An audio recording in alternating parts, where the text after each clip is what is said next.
केतु की 2025 में राहु और केतु की चाल क्या कहती, बात सबसे पहले देश और दुनिया का हाल जानते हैं। जी सर्वप्रथम जीएनटी के सारे व्यूअर्स को इंग्लिश नववर्ष की बहुत बहुत शुभकामनाएं। आपका जीवन मंगलमय हो, आपकी सारी अच्छाएं पूर्ण हो, आपको अच्छा स्वास्थ्य मिले और आपकी जीवन में हर तरीके से चारों तरफा आपको सक्सेस मिले। राहु और केतु बहुत ही इंपॉर्टेंट प्लैनेट माने जाते हैं। यद्यपि ये छाया ग्रह हैं और ये वो ग्रह है, वो एक दानव है जिसने नेक्टर का पान यानी कि अमृत का पान किया हुआ है। राहु एक तरीके से रिवोल्यूशनरी प्लैनेट है, अनकन्वेंशनल प्लैनेट है। ये नई नई टेक्नोलॉजी की तरफ, आपको इनोवेशन की तरफ लेके जाता है। वहीं बहुत ही ज़्यादा ये ऐसा प्लैनेट है जो एक्सपेंशन की, अनलिमिटेड एक्सपेंशन की तरफ आगे जाता है, लेकिन उतना ही ज़्यादा ये शातिर होता है, उतना ही ज़्यादा चालाक बुद्धि का होता है। कहीं ना कहीं कलयुग में अगर किसी को राजा माना जाता है आज की डेट में, तो राहु को माना जाता है। ये कैमरा जिसके माध्यम से हम और आप संपर्क साध रहे हैं, ये राहु का ही कारक है। तो राहु जो है आज की डेट में आर्टिफिशियल इंटेलिजेंस है, सोशल मीडिया है, जिस प्रकार से हम क्रिप्टो करेंसी की तरफ जा रहे हैं, डिजिटलाइजेशन की तरफ जा रहे हैं, ये सब राहु के ही कारक है। तो कहीं ना कहीं कलयुग में राहु का बड़बोला एक प्रकार से उसका प्रभाव देखने को मिलेगा। वहीं केतु टर्मिनेशन का कारक है, लिबरेशन का कारक है, आपको सेल्फ इंडल्जेंस की तरफ लेके जाता है, सेल्फ रियलिटी की तरफ लेके जाता है। इस वर्ष राहु और केतु का जो ट्रांजिट है, 18 महीनों के बाद राहु केतु का ट्रांजिट होता है। और राहु और केतु ये वो ग्रह हैं जो हमेशा वक्री चाल में ही चलते हैं।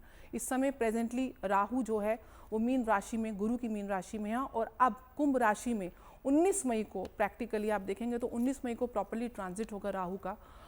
कुंभ राशि जो उसकी मूल त्रिकोण राशि है, कालपुरुष की ये लाभ भाव की राशि है, शनि प्रधान राशि है, और ये गुरु के नक्षत्र में राहु का ट्रांजिट होगा पूर्व भाद्रपद में। इस समय राहु के पास गुरु की एनर्जी आ जाएगी, यानी कि कहीं ना कहीं वो अब बहुत ज़्यादा फिलोसफिकल हो जाएगा, थोड़ा सा वो जो एक प्रकार से, जिस प्रकार से नेगेटिव रास्तों को अपनाता था, थोड़ा सा वो पॉजिटिविटी की तरफ जाएगा, इनोवेशन की तरफ जाएगा। एयर साइन में ट्रांजिट है तो आप देखेंगे, क्योंकि राहु एक्सपेंशन का भी कारक है, एक्सप्लोजन का भी कारक है, तो हम देखेंगे बहुत सी विमान दुर्घटनाएं या वॉर जोन में भी आप देखेंगे कि एयर जो फोर्सेस हैं वहाँ पे बहुत ज़्यादा एक प्रकार से एग्रेशन आपको देखने को मिलेगा, विमान दुर्घटनाएं देखने को मिलेंगी, सुनामी की आपको सूचनाएं आ सकती हैं। तो इस प्रकार से नेचुरल कैलामिटीज़ को राहु कहीं ना कहीं डिनोट करता है। वहीं पे राहु क्योंकि लाभ भाव में गोचर कर रहा है काल पुरुष की, और भारत की कुंडली में ये दशम भाव में गोचर कर रहा है, उपचय भाव में राहु का बहुत शुभ परिणाम मिलता है मोस्ट ऑफ द टाइम। तो आप देखेंगे, और दूसरी तरफ गुरु के गोचर के प्रभाव से गुरु और राहु की परस्पर दृष्टि भी बनी हुई है। तो फाइनेंशियली हम देखेंगे ओवरऑल वर्ल्ड में बहुत ज़्यादा टर्बुलेंस देखने को मिलेगा। और देश की मैं अगर बात करूं तो देश के, क्योंकि दूसरे भाव से गुरु का गोचर है, तो हमारा जो राजकीय कोष है उसमें वृद्धि होगी। दूसरी तरफ केतु सिंह राशि में, केतु खुद itself is a fiery planet, और सिंह राशि भी सूर्य की राशि है, तो यहाँ पे सूर्य के नक्षत्र में भी गोचर कर रहा है, उत्तर फाल्गुनी नक्षत्र में, तो एग्रेसिवनेस की एक टेंडेंसी बन जाएगी। आप देखेंगे कि लोगों के बीच में बहुत ज़्यादा एंगर इश्यूज आएंगे, बहुत ज़्यादा एम्बिशियस भी होंगे लोग, ओवर एम्बिशियस होंगे, अपने नए नए कार्यों की तरफ आगे करते हुए, रिस्क लेते हुए देखे जाएंगे, सेल्फ एम्प्लॉयमेंट की तरफ जाएंगे। तो it's kind of a very powerful energy is coming in to the field. World wide अगर देखेंगे तो पुतिन, रशिया के लिए this is a very positive sign, war के दृष्टिकोण से जेलेंस्की के लिए बहुत ज़्यादा टफ फेज है। और अगर इंडिया की मैं बात करूं तो पॉलिटिकल अरीना में भी इंडिया में आप देखोगे कि किस प्रकार से विपक्ष एक तरीके से एग्रेसिव होगा। संसद में आप देखेंगे कि बहुत ज़्यादा मंत्रियों का फेरबदल होगा।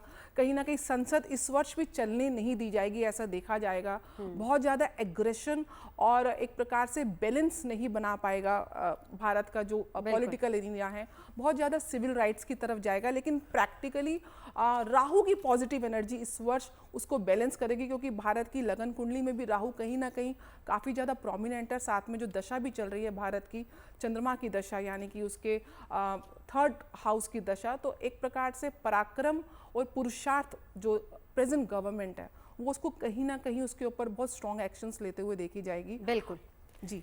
राहु केतु क्या असर डालेंगे मेष राशि पर, ये भी जान लेते हैं डॉक्टर नीति से। राहु आपकी राशि से लाभ भाव में गोचर कर रहा है, और वहीं जो उसका जो नक्षत्र है वो भी गुरु का है, जो आपके कहीं ना कहीं भाग्य भाव का स्वामी है। मल्टीपल गेन्स दिख रहे हैं, मल्टीपल सोर्स ऑफ इनकम आपकी तरफ आते हुए देखे जाएंगे। इस वर्ष आप नए नए कामों में हाथ आजमाएंगे और कहीं ना कहीं उसमें सक्सेसफुल भी रहेंगे, बिकॉज जुपिटर की दृष्टि है। वहीं पे आपका जो फ्रेंड सर्कल है वो बढ़ता हुआ देखा जाएगा। आपको यही सलाह दूंगी कि जितना आप अपने नेटवर्क पे फोकस करेंगे और उसमें भी जो पॉलिटिकल या सरकारी तंत्र के आपके लोग हैं वहाँ जितना फोकस करेंगे वहाँ से आपको लाभ होगा। इस समय कुछ ऐसे लोगों से बचना है जो आपको पैसा एक तो उधार नहीं देना है, ये इसका विशेष रूप से ध्यान रखना है। जितना हो सके अपनी सेविंग्स की तरफ फोकस करिए, क्योंकि राहु यही कहता है कि if you save money, money will save you in crisis. तो जस्ट सेव योर मनी, ये आपके लिए बहुत ज़रूरी है। केतु का पंचम भाव में गोचर इस वर्ष थोड़ा सा प्रेम संबंध अगर आपके चल रहे हैं उसमें कुछ ईगो क्लैशेस आ सकती है, वहाँ पे डिस्टेंस हो सकता है। अगर आप गर्भवती महिला हैं तो आपको बहुत ध्यान रखना है, क्योंकि मिस कैरेज के चांस, मिस हैंडलिंग की वजह से वो पॉसिबिलिटी भी दिख रही है। तो थोड़ा सा अपनी सेहत का ख्याल रखें, लेकिन आपके काम में आपको प्रमोशन और नए अवार्ड्स और रिवॉर्ड्स मिलते हुए मैं देख सकती हूँ। कुछ छोटे छोटे उपाय करिए, राहु केतु बहुत अच्छा रिजल्ट देंगे। आप रोज घर से निकलते समय लाल चंदन का तिलक अपनी नाभि, अपने कंठ, अपने माथे के मध्य स्थान पे लगा के निकले। साथ हो सके तो जितने भी आपके आसपास सबॉर्डिनेट्स हैं, जो आपके घर होम हेल्प्स हैं, उनको आप हर सैटरडे कुछ ना कुछ दान के रूप में अवश्य दें। राहु केतु आपके लिए बहुत अच्छे प्रभाव लेके आएंगे। चलिए जल्दी से डॉक्टर नीति बता दीजिए, राहु केतु क्या साथ दे रहे हैं इस बार? वृषभ जो है, यद्यपि राहु की भी उच्च राशि है, चंद्रमा की भी उच्च राशि है, शुक्र प्रधान राशि है, और राहु और शुक्र एक दूसरे से परम मित्रता रखते हैं। और इस वर्ष क्योंकि दशम भाव में गोचर कर रहे हैं, आप एक चीज समझ लीजिए, राहु का केवल सर है, तो वो जहां बैठते हैं, जिस भाव में, जिस राशि में बैठते हैं, उस भाव से रिलेटेड उसकी डिजायर्स बढ़ जाती हैं, भूख बढ़ जाती है, अनलिमिटेड भूख बढ़ जाती है। तो इस वर्ष दशम भाव में है, तो आप लोग इतना काम में अब जान डालने वाले हैं। आपके अपने कर्म क्षेत्र में, प्रोफेशनल लाइफ में जो अर्ज है to achieve something, over ambitious आप देखे जाएंगे, ओवरली उसके लिए काम करते हुए देखे जाएंगे, और रिजल्ट्स बहुत पॉजिटिव मिलने वाले हैं। तो just focus on your work. छोटी सी रेमेडी मैं आपको यही बोलूंगी, इस वर्ष थोड़ा सा आपके घर का भी मेरे को ट्रांसफर दिख रहा है, कहीं ना कहीं नया ऑफिस आप लेते हुए देख रहे हैं। अपनी माता की सेहत का ध्यान रखना है।